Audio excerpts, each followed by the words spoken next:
So let's start with part 2 of identity and access management. We'll discuss authorization and accountability first. So authorization decides who is allowed to perform what. For example, on a system, you can create different groups of users. You can have normal users who can only view their account. Then you can have administrators who can create, view, and delete user accounts. However, these are broad categories. So you have divided users into broad categories, and those categories have predefined privileges. You can even be more fine-grained with your authorization. You can go down to the file level and see that if a user accesses a file, whether he has appropriate permissions or not. So if a user tries to write on a file on which he has only read-only access, then that won't work. Accountability refers to logging user activities for accountability.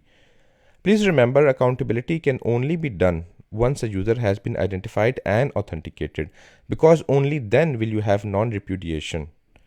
Now this is done through audits of logs and accounts to identify any violations. Need to know is an important concept in authorization.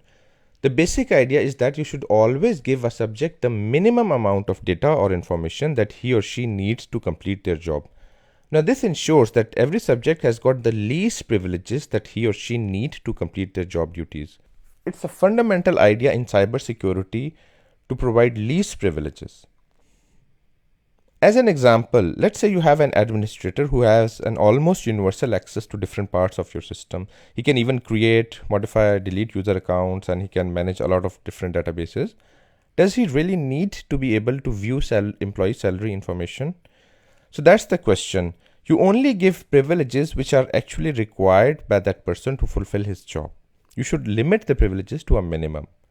Similarly, if you have a user who needs to read a file in order to perform their job duties, so you should only give read-only access. You should not give read and write access, because these type of privileges, if they're left unchecked, they can cause serious cybersecurity repercussions later on. They can be abused.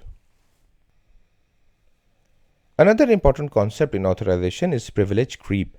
This happens when someone accumulates privileges over time as their role changes or as they move vertically up the organization.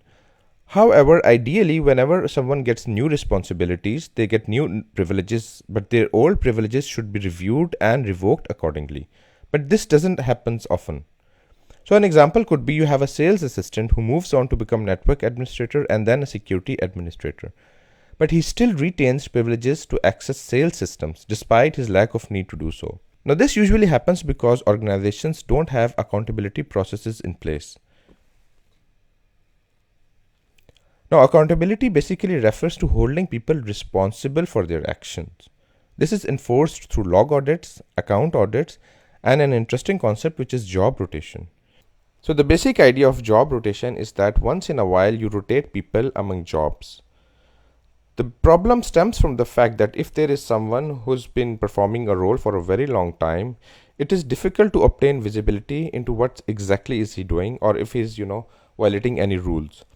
But when you rotate people once in a while, this allows for the new employee or a different employee to gain visibility into the actions of his predecessor, and this can sometimes expose problems.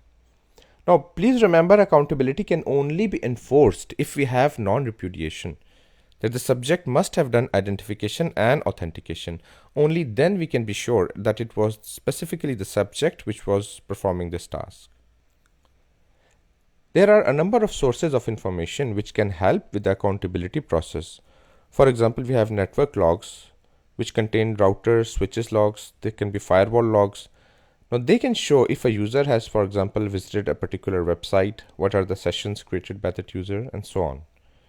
We also have database logs, which basically log and monitor queries recorded, files accessed, and any modifications. So for example, if a part of your sensitive database has been modified or deleted, you can simply refer to database logs and see which user executed those queries. Similarly, we have application logs, which basically record exceptions, crashes, and anomalies. So if you have an inside user who's trying to crash your web server, he's definitely going to leave a footprint in application logs. Similarly, you have system logs, which refer to recorded information at end stations. This refers to any resources used, any applications executed. This can even expose if a user has installed applications which were otherwise prohibited according to organization's policy. This concludes our lecture. I'll see you in the next one.